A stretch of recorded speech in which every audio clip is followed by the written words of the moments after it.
Hello दोस्तों, तो फिर से हमारे इस चैनल पर आप लोगों का स्वागत है। दोस्तों आज का हमारा टॉपिक है मुगल साम्राज्य। दोस्तों मुगल साम्राज्य के इतिहास का इस वीडियो में अध्ययन करने वाले हैं।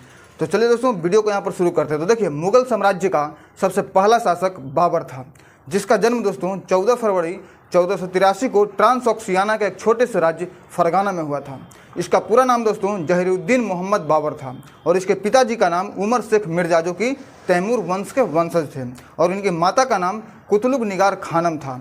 दोस्तों बाबर का जो शासनकाल है वो 20 अप्रैल 1526 ईस्वी से लेकर 26 दिसंबर 1530 ईस्वी तक चला। बाबर ने अपनी आत्मकथा दोस्तों तुजुके बाबरी, जो कि है वो तुर्की भाषा में लिखी थी। सन 1494 ईस्वी में 12 वर्ष की अल्प आयु में दोस्तों बाबर जो है ट्रांसऑक्सियाना के एक फरगाना नामक एक छोटे से राज्य की राजगद्दी पर बैठा। उसने सुन रखा था कि भारत सोने चांदी का देश है दोस्तों, इसीलिए प्राचीन काल से ही भारत को सोने की चिड़िया कहा जाता है। तैमूर यहाँ से अतुलित संपत्ति एवं कुशल कारीगर लेकर लौटा था, जिसके कारण उसने अपनी एशियाई साम्राज्य को सुदृढ़ता प्रदान की तथा अपनी राजधानी को भव्य बनाया था। साथ ही उसने पंजाब के कुछ क्षेत्रों को अपने साम्राज्य में भी मिला लिया था।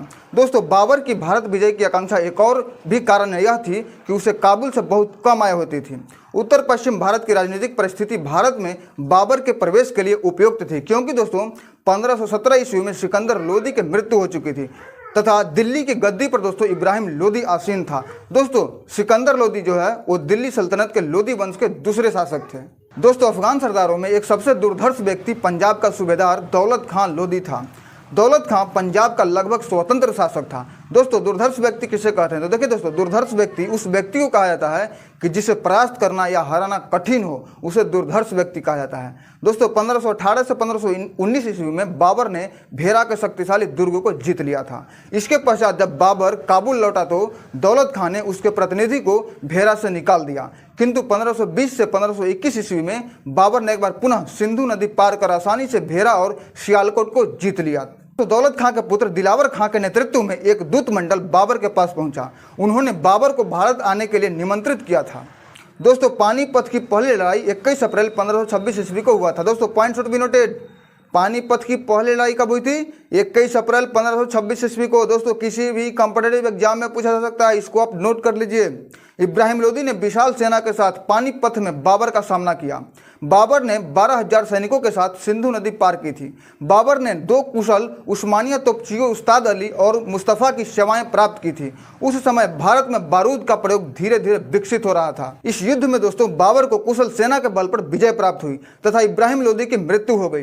पानीपत के युद्ध को भारतीय इतिहास के निर्णायक युद्धों में गिना जाता है। दोस्तों इस युद्ध के साथ ही लोदी साम्राज्य का अंत हो गया तथा दिल्ली से आगरा तक के संपूर्ण क्षेत्र पर बाबर का नियंत्रण स्थापित हो गया। किंतु बाबर को 2 और कठिन लड़ाइयां लड़नी पड़ी। पहला मेवाड़ के राणा संगा के विरुद्ध और दूसरा पूर्वी अफगानों के विरुद्ध। दोस्तों बाबर ने अपनी आत्मकथा में कहा है कि उसने सर्वप्रथम बारूद का प्रयोग भेड़ा के किलों पर आक्रमण करते समय किया था। इसके अलावा इस युद्ध में बाबर ने तुलुगमा पद्धति का भी प्रयोग किया था। दोस्तों तुलुगमा पद्धति क्या होता है कि पूरी सेना को अलग अलग इकाइयों में बांटकर आक्रमण करना, हो क्या कहलाता है? तुलुगमा पद्धति कहलाता है। खानवा का युद्ध दोस्तों 16 मार्च 1527 ईस्वी को था। दोस्तों point should be noted again. Khanwa का युद्ध कब हुआ था? 16 मार्च 1527 ईस्वी को। दोस्तों बाबर ने राणा संगा पर संधि भंग करने का आरोप लगाया। उसने कहा कि उसे राणा संगा ने भारत आने के लिए आमंत्रित किया था और इब्राहिम लोदी के विरुद्ध उसका साथ देने का वचन दिया था, पर जब वह दिल्ली और आगरा पर विजय पाने में व्यस्त था तब राणा संगा ने उसका साथ नहीं दिया।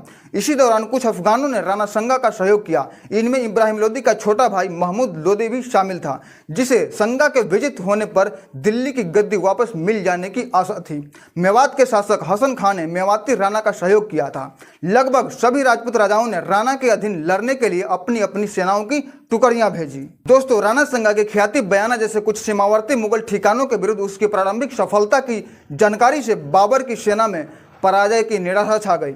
उसमें उत्साह भरने के लिए दोस्तों बाबर ने पूरी गंभीरता से ऐलान किया कि यह लड़ाई है, स्वयं को सच्चा मुसलमान दिखाने के लिए है। उसने अपने पूरे राज्य में शराब की खरीद बिक्री पर पाबंदी लगा दिया तथा मुसलमानों पर से सारा जो टैक्स था वो हटा लिया। दोस्तों बाबर ने सावधानी पूर्वक आगरा से 40 किलोमीटर दूर खानवा में एक उपयुक्त स्थान चुनकर अपना मोर्चा जमाया। खानवा के मैदान में दोस्तों भीषण युद्ध हुआ। बाबर के अनुसार राणा संगा की सेना में 2 लाख से अधिक सैनिक थे। इनमें 10,000 अफगान घुड़सवार भी थे। इस युद्ध में दोस्तों राणा संगा की सेना जो है वो पराजित हो गई।